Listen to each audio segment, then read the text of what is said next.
Revelation 5118. From the 29th of April 1951. Acceptance of the divine word, no compulsion. Free will. My spirit is eternally the same, my word never changes, and my will always corresponds to the law of eternal order. And thus what my spirit reveals to you through the word will always and forever be right. My fatherly love is also always the same, which embraces all my children, and all who desire in their heart to come to me and make an effort to fulfill my will can count themselves among my children. The fact that every child feels differently and thus feels my fatherly love to a greater or lesser extent is due to the degree of its love for me, which can understandably increase to the highest level, but which is also little developed in many a child which longs for me. Nevertheless, it is under my protection as soon as it has once willingly professed me. And my greater than great love must be your guarantee again that I will not leave a helpless being, which strives towards me, to itself or to my enemy. And therefore the will towards me alone is already the assurance that this being will one day become mine, because it already belongs to me from the moment it has willingly professed me. But for the purpose of purification and strengthening of will, the being as a human being is often put to the test, and these tests also aim to stimulate its thinking, because only through reflection can the human being arrive at the truth or desire it and then also be considered.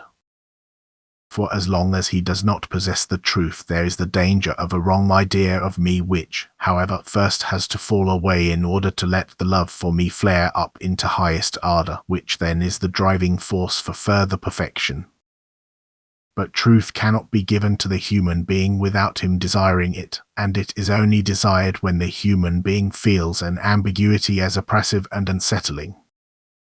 When it is dark in him, he desires light. And then a light will also be given to him, then truthful knowledge will be supplied to him which will help him attain perfection. My love brings you children together who long for me and ensures that you teach each other and help each other to the truth. It conveys the truth to you from above, leaving it up to you whether you want to accept it, so that you will then also let your mental activity become active again, because everyone has to work on himself if he wants to reach higher maturity. This mental activity often has different effects.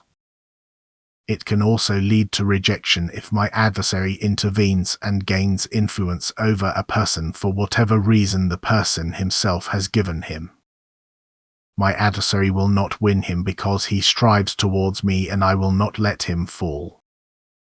But he can still go astray until he lands on the right path again. He now matures in a different way but will still reach his aim.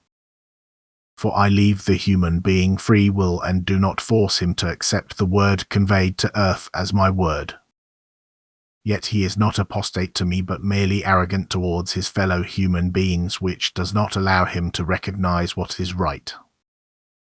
But he does not give up on me and therefore also safely reaches his aim. I never want to put you humans into the position of having to accept my word from above, and therefore I must also leave everyone the opportunity to doubt it, for he will recognize it if he requests my support, the illumination of his spirit, in humility and love for me. My working of the Spirit in the form of my revelation must not mean any compulsion of faith, otherwise it would be completely contrary to the purpose. And this as an explanation for one of your questions. Amen.